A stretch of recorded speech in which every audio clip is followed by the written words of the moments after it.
Hello, it's Josh Ballard with Bluegrass Beef, and I was going to show you guys some of the bale grazing we've been doing. We set out some pre-set out hay about a month and a half ago. It's about the middle of February right now, 2023, and it's a research project we're doing with Greg Halich at UK, and I was going to show you guys kind of what it looks like in the middle of the winter while we're actively grazing. Okay, so we're standing in the middle of about a 15-acre field, straight toward the tree in front of me, the sycamore. You can see there's a dividing line of single-strand electric.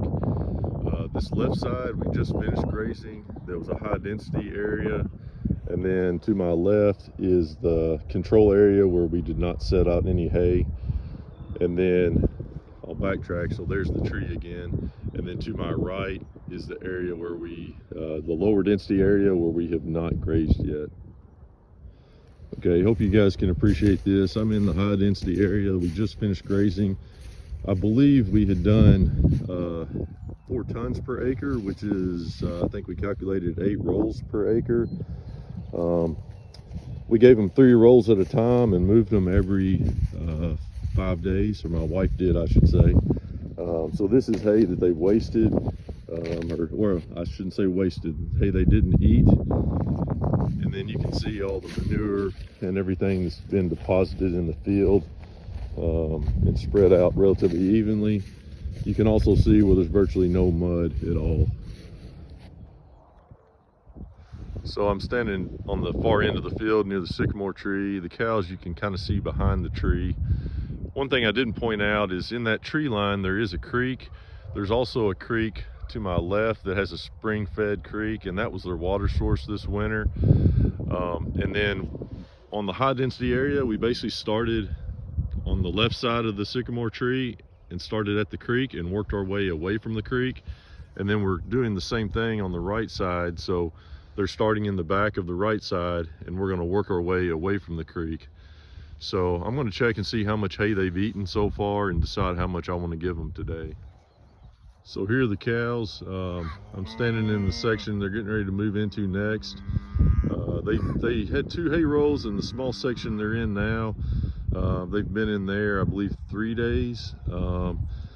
So the decision I have to make is I've got 2 rolls in this next section, and then the rest of the hay behind me.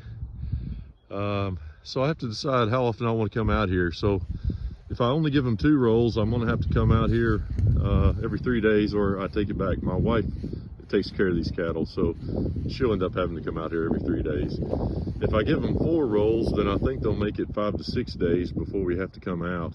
So I think that's what I'm going to do today. So we've got a reel over there on the attached to the fence line on the right.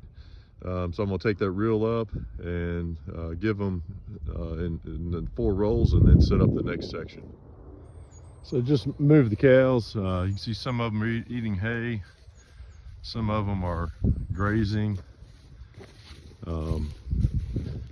This stockpile was probably close to 12 inches tall, but we had a drought this fall, so the stockpile quality was not as good as I'd like. But we've had kind of a warm February, so I'll show you here. There is starting to be some green up. You can see some green fescue starting to green up there, not real thick. But we had a lot of foxtail and weeds and stuff come up in this field just because it was so dry. But then we finally got some rain about a month and a half ago. The only other thing I'll point out, talking about mud, it did rain. I think it was either 2.5 or 3 inches 2 days ago.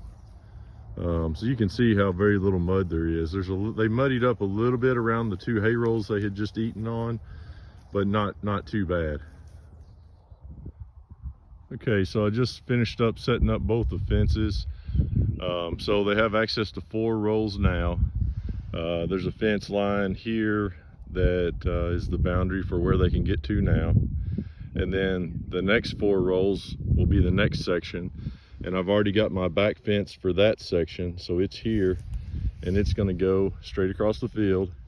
So whenever we move these cattle, we'll take down the next section, that section of fence, to let them into the next section of hay and stockpile. And then the back fence already be set up for that section. So then we'll set up our back fence for the next section. And that way, if they do get through the fence for some reason, then they can't have access to all the hay. They ideally will only be able to get into the next 4 rolls, or whatever you've given them. The other thing about giving them more hay at one time is that there's 23 cows that should start calving in about a month.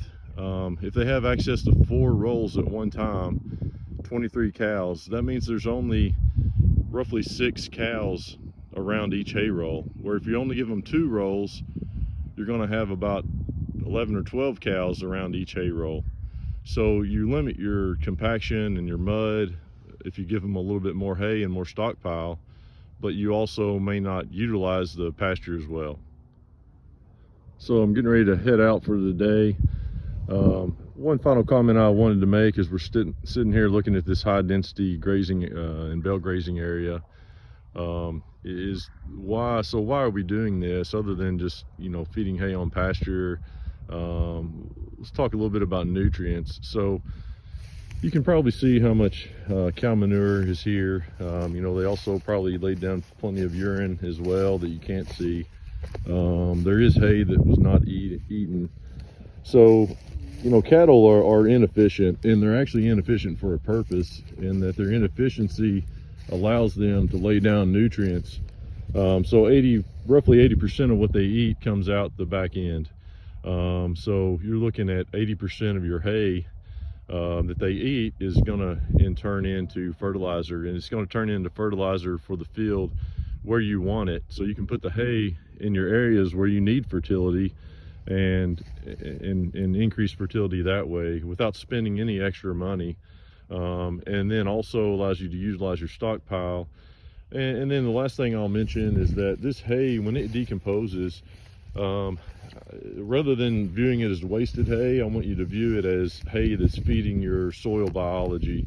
So there's a lot of new things coming available in soil health, you know, and I think this, in my experience, really jumpstarts your soil health and makes a huge difference in the fertility. It takes some time for this hay to decompose. It takes time. It's not an immediate fix, but it makes a big difference in my experience.